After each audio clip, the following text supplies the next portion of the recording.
Hey everybody, welcome to another episode of Memes of the Week. The best thing you can do for this channel is smash the like button the way that female high school teachers smash their students, so this video reaches a wider audience. And now on with the memes. Number one, around the time when gold pumped to $4,400, this article was published about geologists discovering the world's largest gold mine. This is extremely positive news and propaganda at the top of the bull market, to make people FOMO in at the top. Meanwhile, this discovery happened years ago.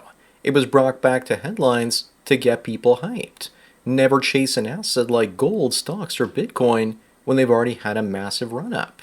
You're almost always guaranteed to lose money. Wait until it's cheaper and no one wants it. Up next, here's female privilege in action.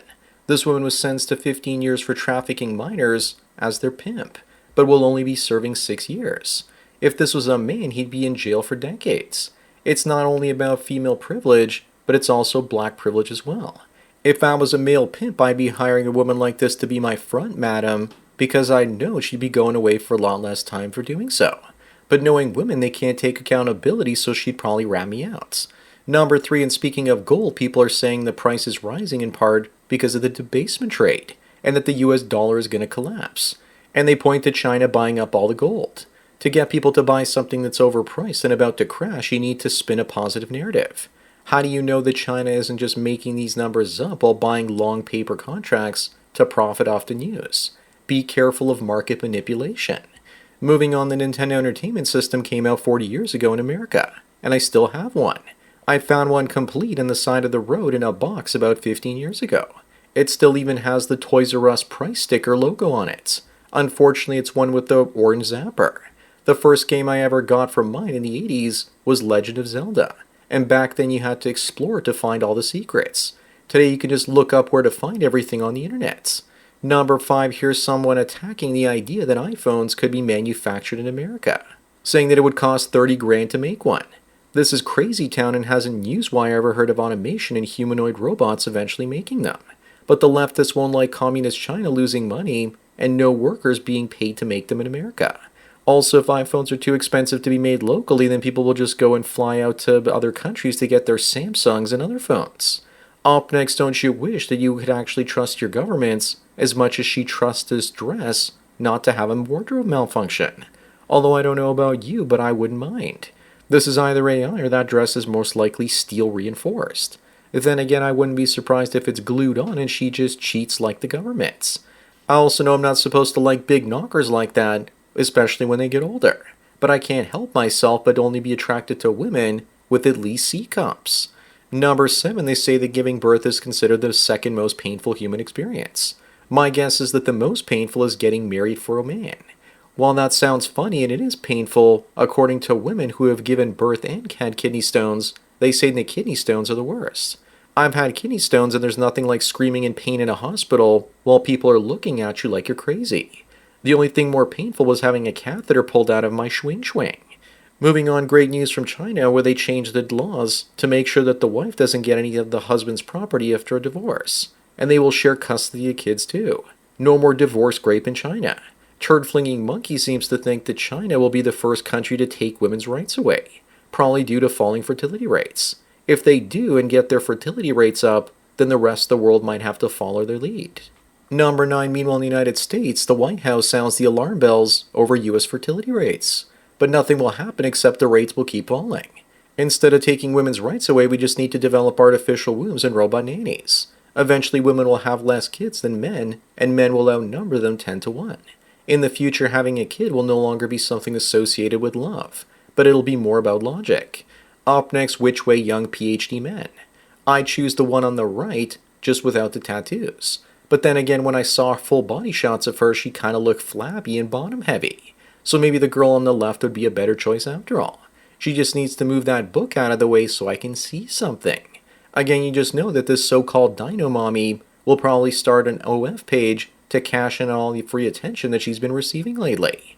Number 11, here's the difference between men's and women's cycles. Men have a 24-hour cycle with high testosterone in the morning, hence the morning wood, and then declines into night for sleep and rest. For women, they get 2 good weeks followed by a week of PMS where they need their space. And then they bleed for a week and their body wipes them out. Then they do it all over again. For men, it's Groundhog Day every day, but what is it for women? Moving on, Richard Cooper shares this single mom life cycle. First, she finds an alpha to impregnate her and then gets dumped. Then she posts about how she's keeping the kid and doesn't need no man to help her raise it. Then she has the kid and gets government support. Finally, she seeks out a beta to raise Chad Roan's baby and be a cuck. Then she dumps the beta and repeats the whole process all over again, and then finally blames all men. Remember, guys, then men are always to blame. Number 13, I think we all know by now that you can tell if a woman has a high body count from that dead inside look in her eyes. The more important question is, why does this happen? Is it from all the crying after becoming an alpha widow? Is it because every time she does it with a man, she loses a little bit of her soul by giving up her whole? And if you date a woman like this with the 1,000 schlong stare, she's also going to drain you and make you jaded too. Up next, someone, I presume a woman, says that men are such fragile beings. Someone gets back to her and says, wait until you see how fragile women are. And then they reply with incel detected. Women love to dish it out, but they can't take it for some reason. This is basically confirmation as to how sensitive they really are. Women always come up with the canned insults and responses. Usually very little wit or insight goes into their comebacks. I don't mind being insulted, just make it entertaining, ladies. Number 15 in Canada, Sikhs are getting away with a ton of crime. Why is this happening? Could this have something to do with it? Maybe we need to change the policy to make it so that you can only be a police officer if you were actually born in the country. This might also be why Canada has a major drug problem, because our Royal Canadian Mounted Police are compromised in every office and every port, as well as the trucking industry giving out licenses to unqualified Jeets. Moving on, this woman says to stand up against fascism. She's a real inspiration for all of us, because she's even able to stand. How about instead of standing up against fascism, she stands up against McDonald's? Also, for her sake, I hope she keeps standing, because she needs to get up at least 1,000 times a day to make any difference. What she's really fighting is gravity, and what she should really also be fighting against is fatism. Number 17, looks like Canada is becoming more like South Africa by the day. They're now expropriating people's homes in Western Canada because they happen to be built on native lands, and they're doing it without any compensation. All because some native Canadians might have gone fishing there 150 years ago. The foundation of property rights is now crumbling in Canada. And if you think that this will stop in Richmond, BC, then you're crazy. Up next, to boost fertility rates in Poland, the president signs off on a new zero income tax law for parents with 2 children. It's a good idea, but unfortunately I doubt it's going to work to boost Poland's fertility rate all that much. It's not only about the cost of having kids. More importantly, people aren't having children because life is too easy, and in the past, before social programs, kids were your retirement plan. Now they're a financial and dopamine burden. They prevent you from scrolling through TikTok. Number 19, people say that the 1990s were the last great decade before everything went downhill. Things were decent up until about 2005 to 2010, with the financial crisis and culture turning to crap with comic book movies and remakes. The early 2000s still had some originality, but I bet that most of those projects were actually greenlit back in the late 90s. The 90s also happened to be the last decade where most people didn't use the internet. Moving on, looks like it's time to take the Disney dog pill. Belle didn't know that the Beast was going to turn human, and she was still prepared to smash him as is. And she was probably disappointed that he turned back. Knowing women, she'd probably want to be with both the Chad and the Beast because they can make up their minds. Look at one of the top-selling romance novels for women. They prefer a half-man, half-moo man. I'm surprised more women aren't furries. Number 21, you have the choice of destroying all corn with this trolley or 1 million people dying. Sorry everyone, but the million people have to perish because the needs of the many outweigh the needs of the few. Then again, sure, destroy all the corn out there. We can always make more of it. Also, what's with the tradcucks thinking that they're saving civilization by banning it? Women don't depend on men for financial means anymore, and corn lets us avoid relying on women for sexual release. Up next, Jessica Simpson is now chasing younger men after splitting up with her husband.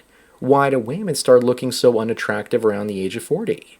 I think it's nature's way of telling you that she's almost out of eggs and not to waste your time or seed. As for Simpson, I suspect she's trying to steal some of the life force from young guys to stay young, and it never works out. Women have a hard time accepting they are older.